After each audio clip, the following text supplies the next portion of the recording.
Êxodo 14.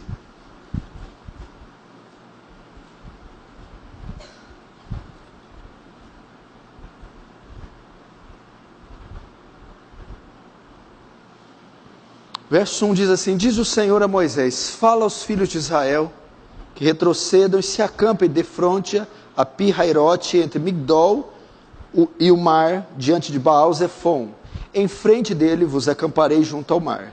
Então Faraó dirá aos filhos de Israel: estão desorientados na terra, e o deserto os encerrou.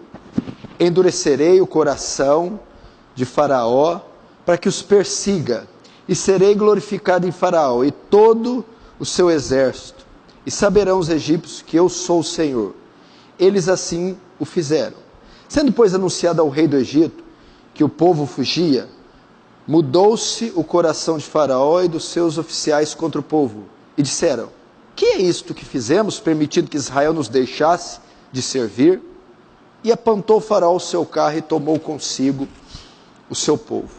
Tomou também 600 carros escolhidos de todos os carros do Egito, com capitães sobre eles, porque o Senhor endureceu o coração de Faraó, rei do Egito, para que perseguisse os filhos de Israel. Porém os filhos de Israel saíram afoitamente, perseguiram-nos os egípcios, todos os cavalos e carros de Faraó, e os seus cavalarianos, e o seu exército, e os alcançaram acampados junto ao mar, perto de Pi-Hairote, defronte de Baal-Zefon. Chegando Faraó, os filhos de Israel levantaram os olhos, e eis que os egípcios vinham atrás dele, e temeram muito. Então os filhos de Israel clamaram ao Senhor, e disseram a Moisés: será por não haver sepulcros no Egito, que nos tiraste de lá para morrermos nesse deserto? Por que nos tiraste assim, fazendo-nos sair do Egito? Não é isto que te dissemos no Egito: deixa-nos para que sirvamos os egípcios? Pois melhor nos fora servir aos egípcios do que morrermos no deserto. Moisés, porém, respondeu ao povo: não temais, aquietai-vos e vede o grande livramento do Senhor que hoje vos fará. Porque os egípcios que hoje vedes, nunca mais os tornarei a ver. O Senhor pelejará por vós e vós vos calareis. Disse o Senhor a Moisés: por que clamas a mim? Diz aos filhos de Israel que marche. E tu levanta teu bordão, estende a mão sobre o mar e divide-o, para que os filhos de Israel passem pelo meio do mar a seco. Eis que endurecei o coração dos egípcios, para que vos sigam e entrem nele. Serei glorificado em Faraó, em todo o seu exército, nos seus carros, nos seus cavalarianos. E os egípcios saberão que eu sou o Senhor, quando for glorificado em Faraó, nos carros e nos seus cavalarianos. Então o anjo de Deus, que ia diante do exército de Israel, se retirou e passou para trás deles. Também a coluna de nuvem se retirou de diante deles e se pôs por trás. E ia entre o campo dos egípcios e o campo de Israel. A nuvem era a escuridade para aqueles, e para estes esclarecia a noite, de maneira que em toda a noite este e aqueles não puderam aproximar-se. Então Moisés estendeu a mão sobre o mar, e o Senhor, por um forte vento oriental, que soprou toda aquela noite, fez retirar-se o mar, que se tornou terra seca. As águas foram divididas. Os filhos de Israel entraram pelo meio do mar em seco, e as águas lhe foram qual muro à sua direita e à sua esquerda. Os egípcios que os perseguiram entraram atrás dele, todos os cavalos de Faraó, os seus carros e os seus cavalarianos, até o meio do mar, na vigília da manhã. E o Senhor, na coluna de fogo e de nuvem, viu o acampamento dos egípcios, e alvorotou o acampamento dos egípcios, emperrou-lhes as rodas dos carros, e fez-lhes andar dificultosamente. Então disseram os egípcios: fujamos da presença de Israel, porque o Senhor peleja contra os egípcios. Até aí, feche os olhos, não feche a Bíblia, deixa aberta aí, vamos orar. Santo Deus, mais uma noite, mais um capítulo dessa história se escreve, mais um dia, e até aqui podemos dizer: nos ajudou o Senhor.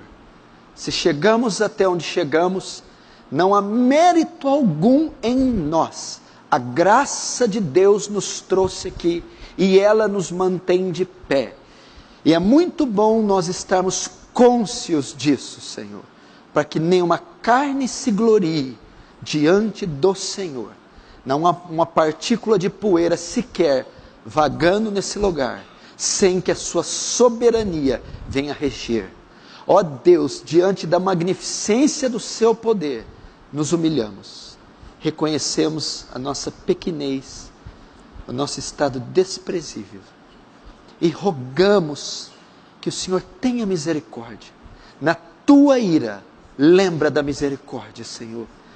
Agracia-nos com a tua presença, despeja dessa graça gloriosa e abundante. Ah, Senhor, ajuda-nos. Eu sei que não merecemos, mas não merecíamos ontem, não merecemos hoje, não mereceremos amanhã. Eu fio todo o meu pedido nas suas muitas misericórdias, naquele sangue daquela cruz, e na incondicionalidade do seu amor.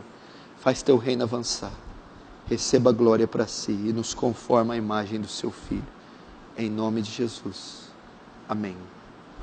Povo de lá. Aqui o povo tinha acabado de sair, no capítulo 14 que eu li. O povo tinha saído, aquela multidão, 2 milhões de pessoas, imagina? Dá mais ou menos 4 a 5 vezes, 3 vezes o número de habitantes da cidade de Franca. 3 vezes.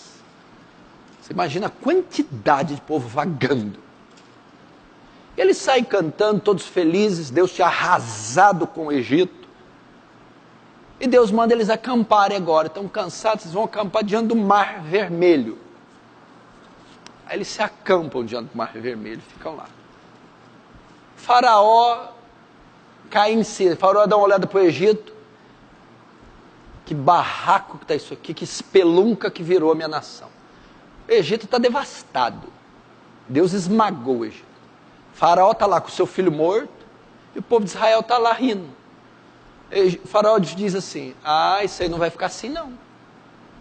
Não. Onde que está esse povo? Faraó, estão acampados ali perto do mar. Aparelha os carros, os cavaleiros. Vamos atrás desse povo. Vamos trazer de volta, ou vamos matá-los. Aí o povo está tranquilo, acampado lá, comemorando o sabor da vitória. De repente escuta o estrondo da terra. O que é isso? Os carros de Faraó. Então Israel fica numa situação difícil. Diante deles tem um mar. Um mar. Atrás deles tem 600 carros, fora os soldados, que eram milhares. Israel está totalmente encurralado. Não tem saída. E o que acontece? Israel não poderia prosseguir. Não tinha boia, não tinha colete salva-vida, não tinha barco, não tinha como atravessar o mar. Eles não podiam nadar, tinha crianças, mulheres, grávidas. Eles iam morrer todos afogados.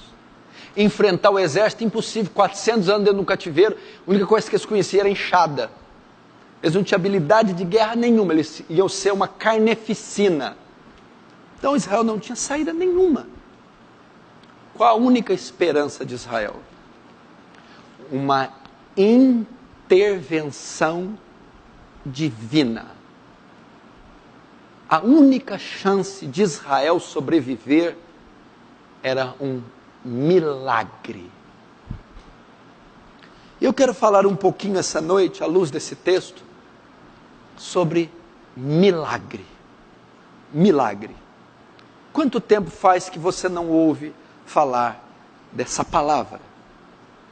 Quanto tempo que você não ouve uma pregação sobre essa palavra? E mais do que isso, quanto tempo você não ouve acontecer o que essa palavra representa? Milagres. Milagre. O que é um milagre?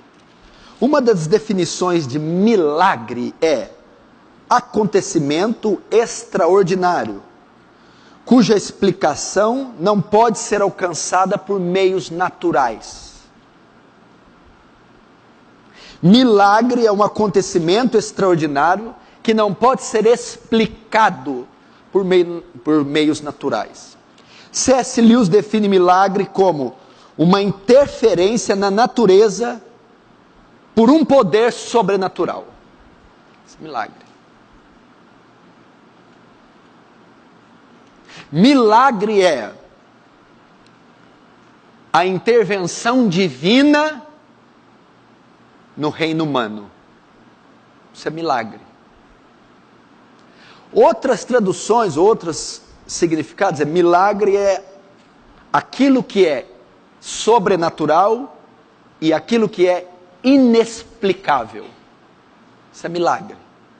Ele é sobre-humano. O que é sobrenatural? Que está acima do natural. Que não é de ordem natural. E ele é inexplicável. Isso é milagre. A minha oração essa noite, e eu conheço muito bem esse atributo de Deus, a soberania de Deus, é que Deus opere milagres em nosso meio. Hoje eu não quero fazer uma pregação exegética, hermenêutica, histórica, didática, teológica. Eu quero subir aqui como um homem que necessita tanto como você, quanto você, de um milagre, de milagres. Milagres. A nossa geração, ela tem falta de milagres. Ela precisa contemplar milagres. Alguns que se converteram, talvez na última geração, nunca viram um milagre. Nunca assistiram milagres. Eu sei que existem os milagres ordinários. Existem. Certa vez, John Wesley, quando menino, estava andando a cavalo. Andou, e ele caiu. Um tombo com muita velocidade e não se machucou. Ele chegou diante do pai dele. Pai, hoje aconteceu um milagre. O que foi, meu filho? Eu andei de cavalo, caí e não machuquei. Comigo também aconteceu um milagre, meu filho. O que foi? Eu andei de cavalo e não caí. Um milagre ordinário. Porque não cair já é um milagre. Acordar é milagre. Não bater o carro todo dia é milagre, principalmente em Franca. Milagre. Milagre. Ganhar dinheiro em Franca. Milagre. Milagre. Mas existe um milagre extraordinário. Milagre onde a glória de Deus é de forma mais gloriosa demonstrada. E a nossa geração, não sei se por incredulidade, por soberania de Deus, por incompetência nossa, por falta de recitar e crer nas promessas, por sermos uma geração incrédula. Uma geração incrédula me pede um sinal. Jesus, vocês não vão ter sinal, porque vocês são incrédulos. Eu não sei. Deus faz milagres ainda hoje. A Bíblia diz que Jesus Cristo é o mesmo ontem, hoje e sempre será. A Bíblia diz que aquele que habita na luz inacessível, que não tem sombra de variação nem de mudança. Eu, o Senhor, não mudo. Por isso, ó Jacó, não sois consumidos. Ele não muda. Ele é o Deus do ontem, é o Deus do hoje, é o Deus do amanhã. E a nossa geração precisa contemplar milagres. Eu quero entrar. Por que Deus fez esse milagre? Por que Deus faz milagres? O que leva Deus a fazer os milagres a nós? Porque esse aqui não se vê todo dia. Qual a última vez que você viu o rio Tietê abrir? Qual a última vez que você viu? O machado flutuando? Não faz. Mas o que levou Deus a fazer? Você está aqui e você pode estar precisando de um milagre. E é lógico que o milagre segue o seu contexto. Deus não vai fazer rio Tietê porque ninguém precisa passar pelo rio Tietê. Mas o milagre é uma situação adversa, onde, se não houver uma intervenção divina, eu vou sucumbir. Ali, Deus pode demonstrar o poder dele. Mas o que leva a Deus a fazer isso? Quem garante que Ele fará algum milagre por mim ou para mim? O que levou Deus a fazer isso? Porque Deus fez isso. Deus se baseou no que para fazer isso? Porque Deus fendeu o mar? Porque Deus colocou uma coluna de fogo para segurá-los? Porque Deus sepultou-os dentro do mar? Por que Deus fez isso? O que levou Deus a fazer esse milagre? Ele baseia-se no que para fazê-lo? Da mesma sorte em você, que necessita e crê em milagres. Por que Ele fará um milagre para você? Baseado em que Ele mostrará o poder sobrenatural invadindo o seu campo natural? É o que eu quero ver aqui com você, por que Deus fez. Vamos ver aqui por que Deus fez. Primeiro, põe o dedo aí no 14 e volta para o Êxodo 3. Êxodo 2. Põe o dedo aí no 14, Êxodo 2.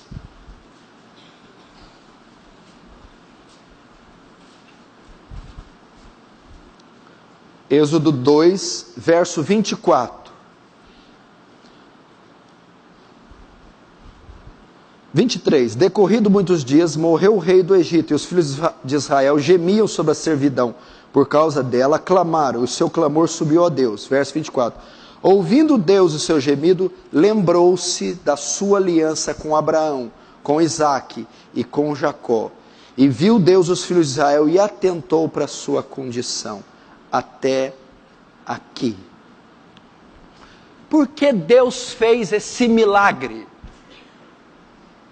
O que Deus levou ele a fazer? O que levou Deus a fazer esse milagre? A aliança que ele tinha com Abraão. A aliança que ele tinha com esse povo.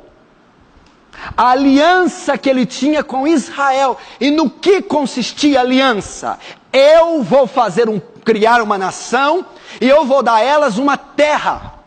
Eu vou tirá-las do Egito e eu vou levá-las em Canaã.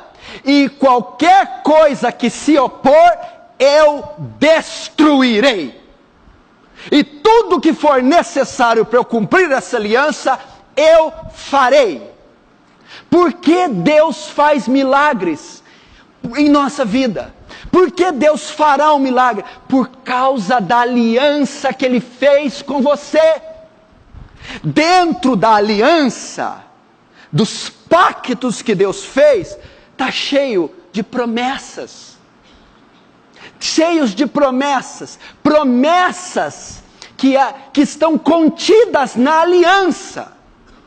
Então Deus fez uma aliança com Abraão e com Israel. E dentro da aliança tinha uma promessa. Eu farei vocês herdar a terra de Canaã. Aí o que acontece? Chega o exército e o mar vermelho. Aí Deus opera o milagre. Por quê? Eu não falei que vou colocar vocês lá dentro? Falou. Então, qualquer coisa que se opuser, eu removerei do caminho. Conosco a mesma coisa.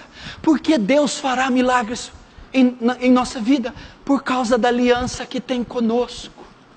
Por causa do pacto que Ele fez conosco naquela cruz.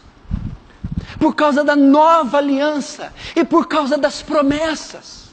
Ele prometeu a nós, por exemplo, aquele que nem mesmo seu próprio filho poupou, antes entregou por todos nós, a aliança. Como não nos dará juntamente com Ele todas as coisas? Olha a promessa da aliança. Eis que estou convosco até a consumação dos séculos. Olha a promessa. tudo que pedirdes em meu nome, crendo, o recebereis, para que o Pai sejais glorificado no Filho. Isso é uma promessa contida na aliança, e essa promessa compreende o quê? Tudo que pedir no meu nome. Senhor, tem um grande obstáculo na minha frente para eu seguir, tem um grande obstáculo diante de mim para eu seguir em frente, rumo à minha caminhada. Deus, remove ele, ainda que for necessário um milagre. Lembra-te da aliança que fizeste com Abraão, com Isaac, Jacó, Davi, e que chegasse até mim por meio do teu filho, e remove essa situação. Então Deus fará. Deus tem uma aliança com a gente. Lembra quando nós vimos a entrevista do John Stott? E perguntaram para ele: John Stott, o que você carrega de todos esses anos de estudo? John Stott foi o maior exegeta do século. Olha, eu dediquei muito tempo da minha vida a estudar os pactos que Deus fazia com o homem. As alianças. Os pactos. Coisa linda, né? Profunda. Ele tem um pacto conosco. Ele tem uma aliança conosco. Essa aliança foi prometida em Jeremias e Ezequiel. Você quer ver uma promessa da aliança estupenda, estapafúrdia, colossal? Jeremias capítulo 31. Todo mundo conhece a promessa do novo pacto. Darei um novo coração, coloquei minhas leis, o meu espírito, farei com eles uma aliança. Farei com vós uma aliança, de não deixar de vos fazer o bem. Olha a aliança que ele fez, como é que é? Vou fazer uma aliança, um pacto, dentro dela tem uma promessa. Qual é? Eu jamais deixarei de fazer o bem a vocês. Um Deus bom que faz o bem para o seu povo.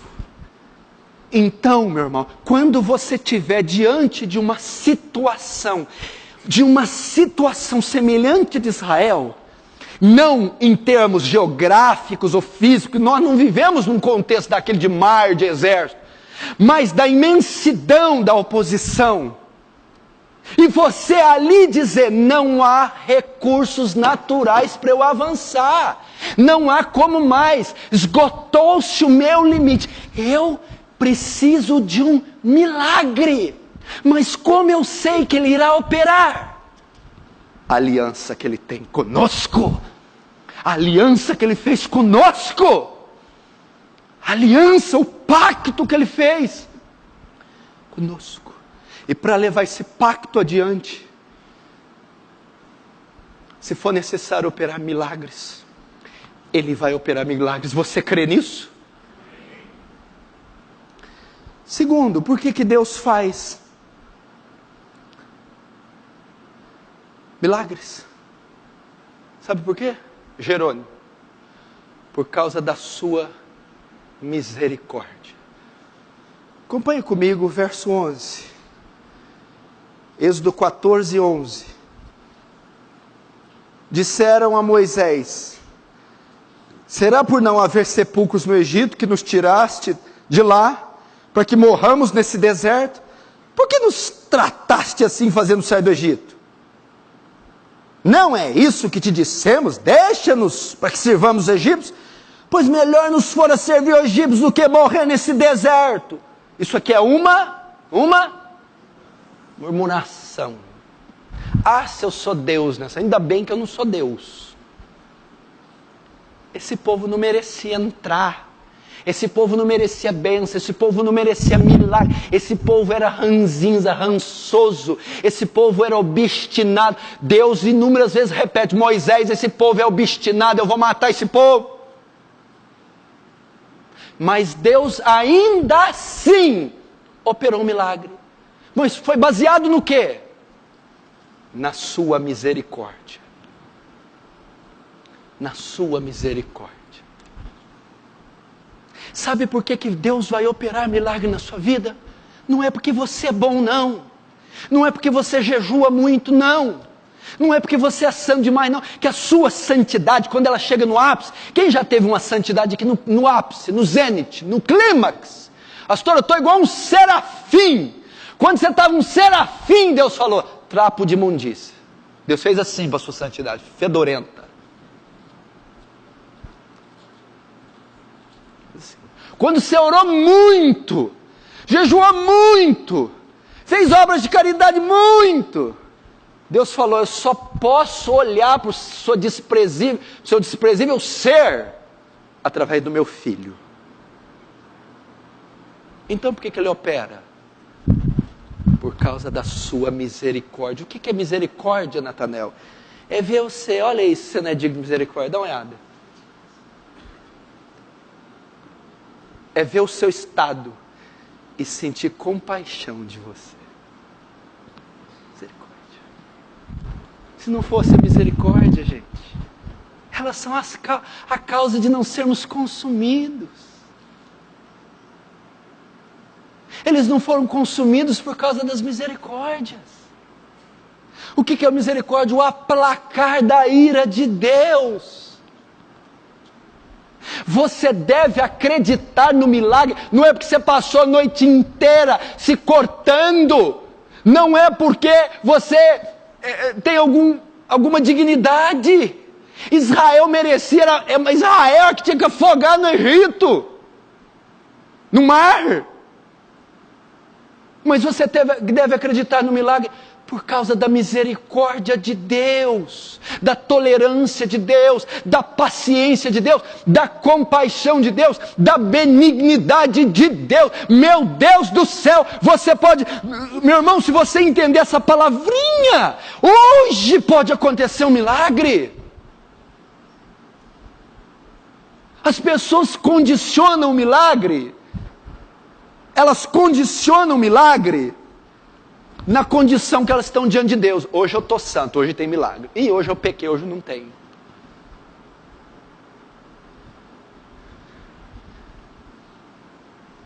Me fala se algum desses 2 milhões aqui merecia milagre alguma vez. Vou te fazer uma pergunta. Qual foi a geração e o local onde Deus mais manifestou os milagres? Onde foi?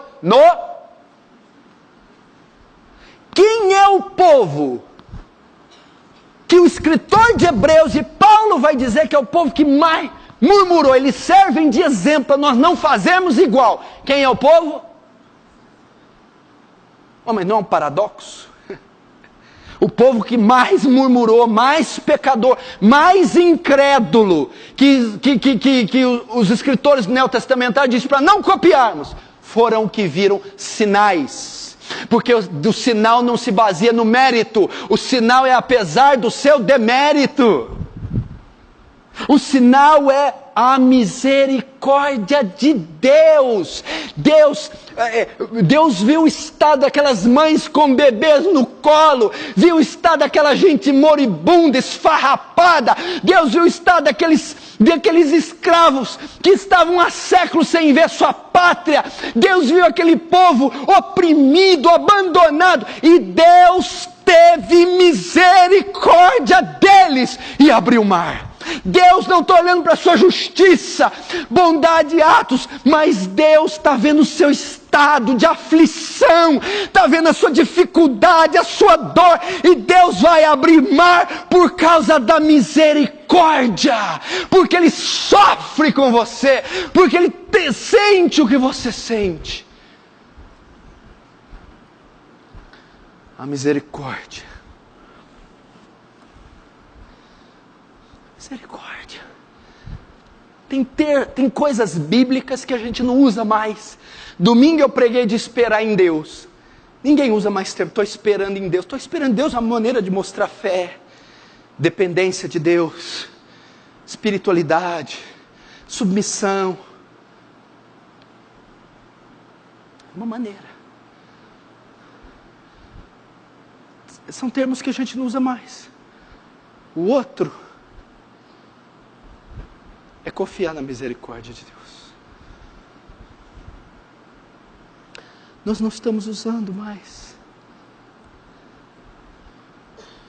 Isso não é lindo? Isso não é maravilhoso?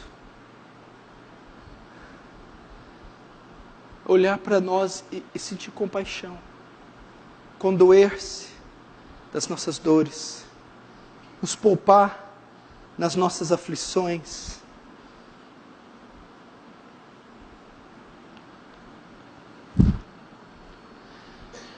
Eu termino esse tópico dizendo assim, ó. O senhor está querendo dizer que se Deus faz o milagre baseado na misericórdia, é porque a gente não merece o milagre?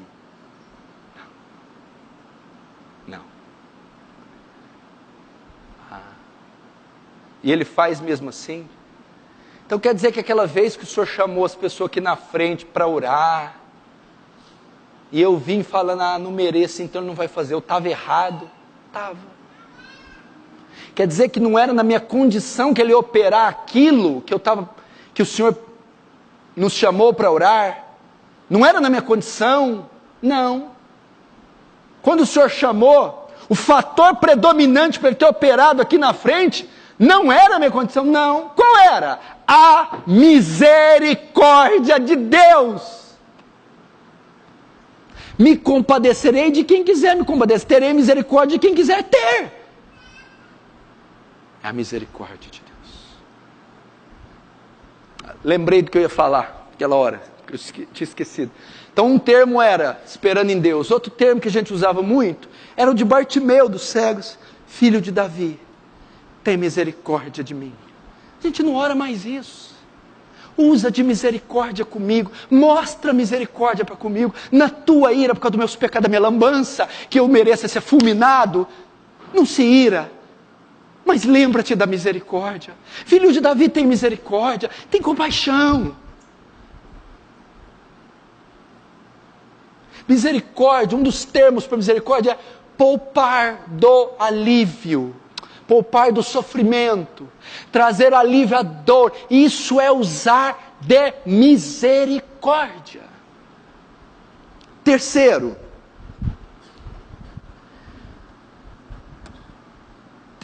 item, por que Deus opera milagres? Vamos ver, deixa o dedo aí que a gente vai voltar, Êxodo capítulo 3,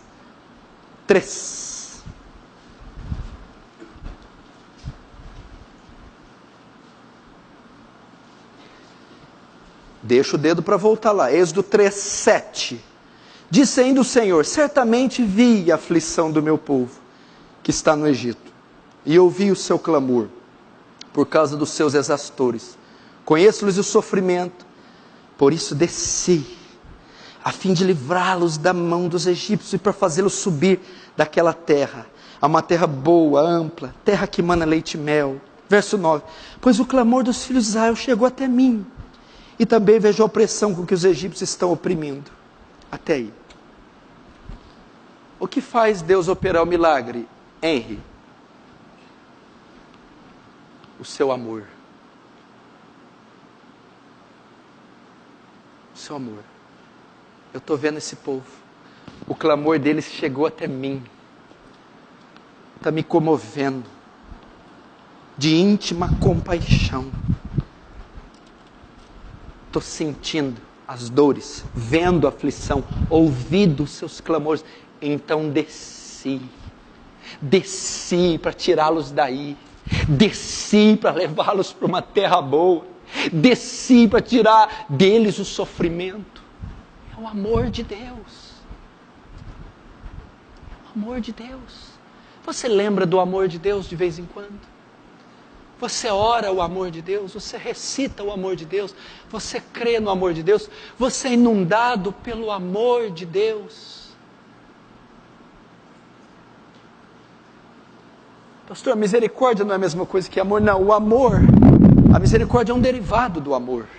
É um braço do amor, um desdobramento do amor, uma extensão do amor. O amor é a forma mais sublime de Deus mostrar o bem que Ele quer para nós. É por causa do seu amor, do seu grande amor com que nos amou. É porque Ele se compadece. É por causa da incondicionalidade, eu adoro essa palavra, a incondicionalidade do amor. Quando Deus olha para nós, meu querido, se você soubesse o que Ele vê. Mas como o amor dele não requer condições, Ele nos abraça. Foi o amor. Você quer ver uma prova disso na encarnação desse Deus aqui? Aqui é o Yahvé, aqui aqui é o Todo-Poderoso de Jacó. Mas no Novo Testamento, a Bíblia diz que, em Isaías 9, um menino se nos deu, um menino nos nasceu, um filho se nos deu. Menino nasce, a parte humana de Jesus. Opa! Filho não nasce, porque filho é eterno, a parte divina. Filho dá. Deus se encarna. Você já viu como Jesus operava milagres? Ele curou o paralítico. Levanta-se do teu leito e anda. O que queres que eu faça? Quero ver, veja. Senhor, se queres, pode me limpar o leproso. Quero, ser limpo. A multidão está 3 dias sem comer, não quer despedir. Dá a eles de comer vocês. Só temos 7 pães e 3 peixes. Dei-me aqui, Senhor. E a pessoa multiplica. Sinais. Sinais. Nunca vimos um cego de nascença ver prodígio. E perguntaram aos pais deles e eles disseram que ele era paralítico há 38 anos. Prodígio? Lázaro, vem para fora. Que é isso? 4 dias. Porque para os judeus até o 3º dia podia burlar alguma coisa. Fica 4, apodrece, putrefa, cheira mal, para ninguém ter dúvida. Está morto. Aí Jesus fala, vem para fora. Eu vou pregar um dia desse milagre, porque esse milagre não foi ressurreição não. Ressurreição é coisa pequena. Isso é bobagem, ressuscitar. Porque se Lázaro ressuscita, tinha que estar gordo, inchado, sem cabelo, sem unha, cheio de bicho. Jesus recompôs toda a estrutura óssea, neural, nervosa, melatonina, cor da pele. Jesus mexendo em toda a composição, nas 60 trilhões de células de Lázaro. Depois ressuscitou. Ali é milagre que não... Coitado de Einstein, tadinho. Se dependesse daquilo para ter o doutorado dele. Newton. Milagre. Agora o que fez Jesus operar o milagre? Você vai ler os evangelhos hoje antes de dormir ou lá na tua casa. Antes de operar cada milagre, tem uma frase assim. E Jesus, movido de íntima compaixão, curou. Movido de íntima compaixão, multiplicou. Movido de íntima compaixão, sarou. Movido de íntima compaixão. Movido de amor. Compadecido. É o amor dele. Quando ele viu que a prostituta falou, mulher, você merece uma pedrada na cabeça. Quando viu que é povo doente, vocês não são os mortos de fome, volta para casa de vocês. Quando viu que as leprosos, quem mandou ir para Gandaia? Pegou lepra da prostituta. O povo merecia morrer, esse povo é um lixo. Mas então por que ele operou o milagre? Porque ele se moveu de íntima compaixão. Eu posso ilustrar ele aqui vendo você. Ele vê você nessa situação. E não é o furor da ira das narinas que sai. Quando ele vê você nesse estado depressivo, ele vê essa situação que você se encontra. E ele se move de íntima compaixão.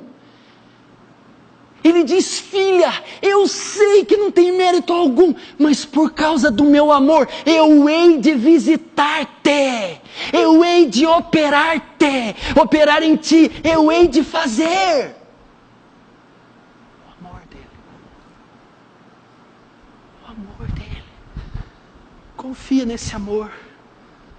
Quando ele desceu, ele falou, Moisés, eu vi o tanto que esse povo é justo. Tanto que eles oram, guardam a minha lei, tanto que são santos. Deus não falou isso? Coitado desse povo moribundo, sofredor, indigno, 400 anos na servidão. Chega, Moisés, chega, Moisés. É isso que Deus faz conosco, é o amor dele. Se você está precisando de um milagre, acredita no amor de Deus. Nós estamos numa igreja que fala muito de teologia, justificação pela fé, livro de John Stott, Martin Lloyd-Jones, Spurgeon. Não, meu filho. Deus amou o mundo de tal maneira que deu o seu único filho para que todo aquele que nele crê não pereça, mas tenha vida eterna. O amor não faz mal ao próximo, de sorte que o amor, que o cumprimento da lei é o amor. A ninguém devais coisa alguma a não ser o amor com que deveis amar uns aos outros. É isso. O amor cobre uma multidão de pecados. Toda a lei se cumpre neste mandamento: amarás o próximo como a ti mesmo. É o amor. O amor de Cristo nos constrange. Deus prova o seu muito amor para conosco. Amor.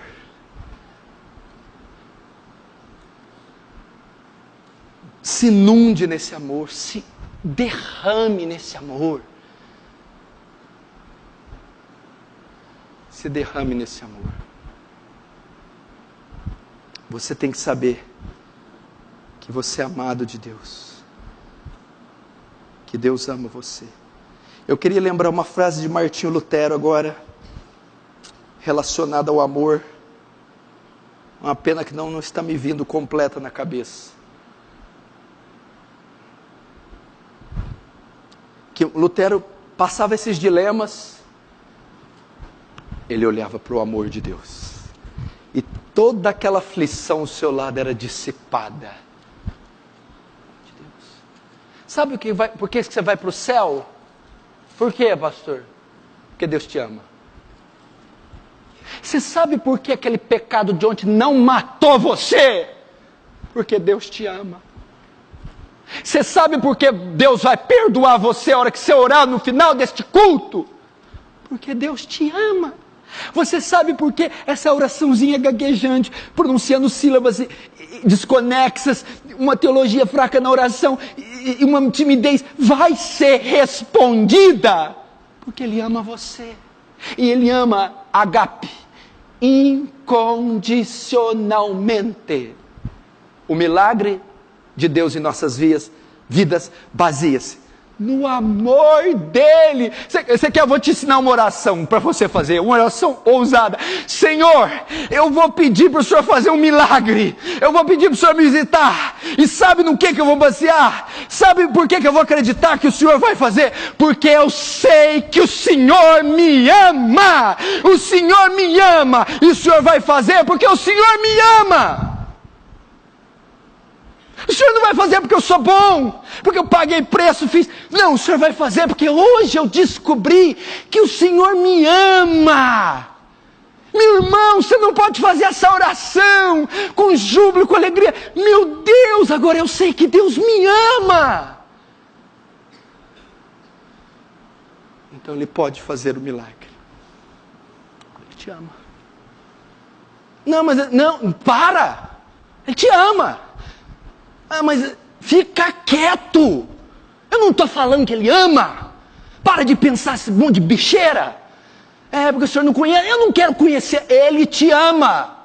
Tem que pegar e te ama. Te ama. Te ama. Te ama.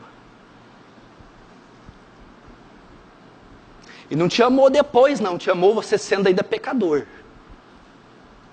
Vinde a mim todos estáis cansados. O filho pródigo, vamos fazer um negócio, quer voltar? Toma banho, corta esse cabelo, faz a barba, passa perfume, depois vem. Filho pródigo, vem fedendo, vem babando, vem sujo, vem cheio de farrapos, que eu vou até você, abraço você, beijo você, ponho um anel, uma sandália e visto você, mato um novilho por você, festejo por você. Mas por que, papai? Porque eu te amo. Eu te amo, é só isso, é só isso. Eu quis amar, eu amo. Deus faz milagre em nossas vidas porque Ele nos ama. Penúltimo, indo para o encerramento. Por que mais Deus faz milagres? Verso 17, Êxodo 14, 17. Essa é a principal causa de Deus fazer milagres, a principal. Verso 17. Eis que endurecerei o coração dos egípcios, para que vos sigam e entrem nele. Serei glorificado em Faraó e em todos os seus exércitos, nos seus carros e nos seus cavalarianos. E os egípcios saberão que eu sou o Senhor, quando for glorificado em Faraó, nos seus carros e nos seus cavaleiros. Precisa de dizer qual que é a causa de Deus fazer milagre? Sabe qual que é a causa? Só o seu, Marcelo. Ele faz para louvor da sua glória. Ele faz para a sua própria glória. Eu vou te dizer que isso aqui é o maior fator de você receber um milagre. Porque quem está em jogo não é a tua dor. O que está em jogo não é a sua fé. O que está em jogo não é a sua aliança. Até porque a aliança de Deus é unilateral. O que está em jogo é a glória de Deus. É a glória de Deus. É Deus ser engrandecido na tua fraqueza, na tua doença. É a glória de Deus. Quando Deus abriu o mar vermelho, ninguém quis saber de Moisés, ninguém viu Faraó, pirâmide, Egito. Quando Deus abriu o mar, quando o mar vermelho foi aberto, nenhum homem foi cogitado, mas o Deus de Abraão, o Deus de Isaac, o Deus de Jacó, até hoje é temido em toda a terra por esses sinais. É por causa da glória dele. Sabe quando eu oro? Eu vou dar estratégia de oração de pastor. Quando eu estou na pior. Sabe quando eu estou de ruim para pior? De mal a pior? Imagina quando você está naqueles dias. Que você faz lambança, que você fala agora é o fim. Agora acabou. Não, acabou, agora acabou. Acabou. Acabou, é o fim do fim do fim do fim. Acabou. É como se falasse assim, eu já estou com o pé no mar vermelho e a lança aqui. Não tem mais jeito, eu estou a 1 milímetro do rim, do baço. E agora? Senhor, olha para a lambança que está a minha vida. Olha para os meus pecados. Olha o que eu fiz. Olha para minhas debilidades. E olha, Senhor, para a situação monstruosa que o inimigo fez. Sabe o que eu falo? Que oportunidade o Senhor tem de demonstrar sua glória. Que Deus mostra mais glória abrindo o mar ou curando gripe? Ele recebe em tudo, claro. Mas ele recebe mais glória curando Lázaro ou ressuscitando Lázaro? Então, de vez em quando a gente está doente, mas quando a gente começa a cheirar mal, é hora de orar, Senhor, que oportunidade de o Senhor mostrar a tua glória. Deus vai fazer milagre na tua vida para exaltar sua própria glória, para mostrar o seu poder, para engrandecer o seu nome, para que as nações se estremeçam, para que Ele dê testemunho da sua existência, da sua lei, do seu poder, operando em você o milagre, para a sua glória. Quer comais, quer bebais, quer façais qualquer outra coisa, fazei tudo para a glória de Deus. Os céus manifestam a glória de Deus, e o firmamento anuncia as obras das suas mãos. Tudo que Deus fez foi para a glória de Deus. Nós somos carvalhos de justiça, plantação do Senhor, para louvor da sua glória. Isso aqui, eu vou tentar explicar para você entender. Por que se eu disser isso, isso vai estimular a sua fé? Porque se você que estivesse em jogo, Deus podia falar assim, né? Eu posso operar e não, afinal de contas, eu dependo da fé dele. Então, você pode crer, pode não crer. Aí acontece milagre, não acontece. Se ele dependesse da sua fé, era mais difícil. Se ele dependesse de você, era mais difícil. Mas quando o que está em jogo é a glória dele, me diz, Deus quer ser glorificado ou não? Pronto.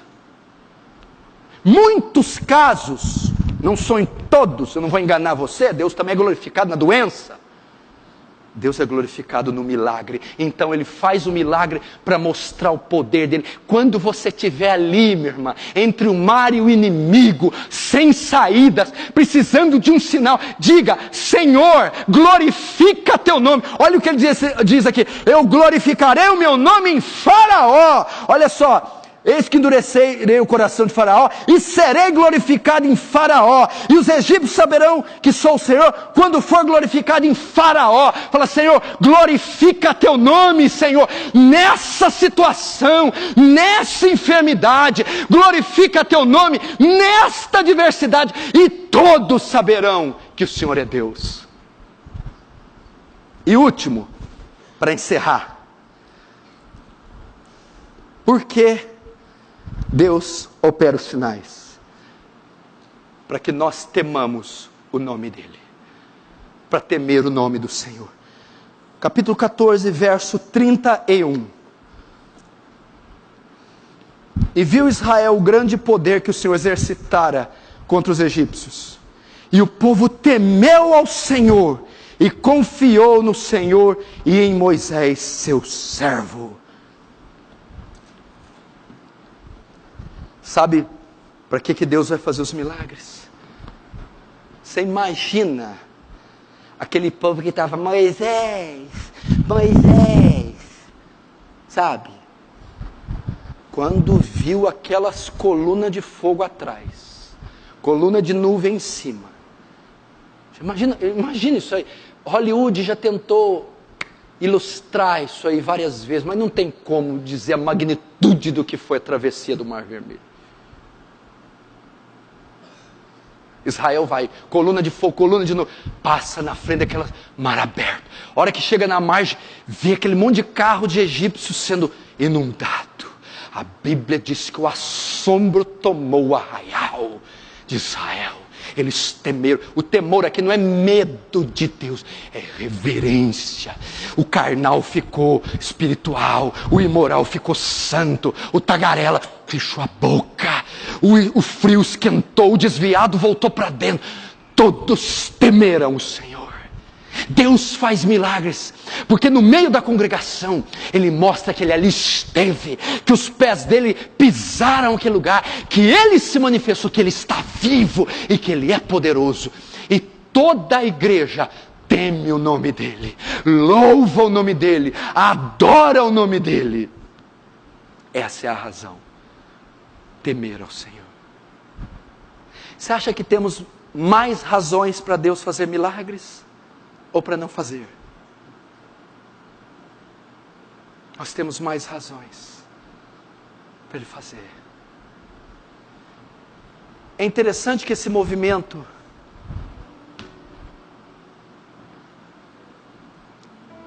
neopentecostal, e aí vai, esses movimentos dente de ouro, eu fui vendo isso aí da década de 90 para cá, eu consegui acompanhar. Mas tem uma coisa positiva no movimento neo, né, Marcão? Mas o Marcão é ex-neo. Esse povo acreditava em milagre. Acredita em milagre. Os reformados tradicionais, os calvinistas, por conta do que os carismáticos fizeram com o Espírito Santo, deturparam, acabaram com o Espírito Santo. O Espírito Santo não é propriedade da denominação A ou B. E não é porque fazem mau uso dele que eu vou deixar de acreditar no poder do Espírito Santo. Martin Lloyd Jones dizia: lógica em chamas. Charles Spurgeon dizia o mesmo. Porque o Espírito Santo é soberano, o vento sopra onde quer e como quer, não conhece a sua voz, não sabe de onde ele vem. Assim é aquele que é nascido de Deus. Então, os milagres são para hoje. Eu não acredito que é igual aí, terça-feira, 8h30, milagre. Por favor, agenda marcada, milagre, 8h30. Não, milagre é uma obra soberana da graça de Deus. É qualquer lugar, qualquer hora, de qualquer maneira, sem respeitar dogma, sem respeitar homens. Quando Ele vem e quer arrasar com o inferno, quer mostrar o seu poder, então Ele mostra e ninguém pode detê-lo. Você crê nisso? Diz amém. Então nós vamos orar por isso agora. Vamos orar por um milagre.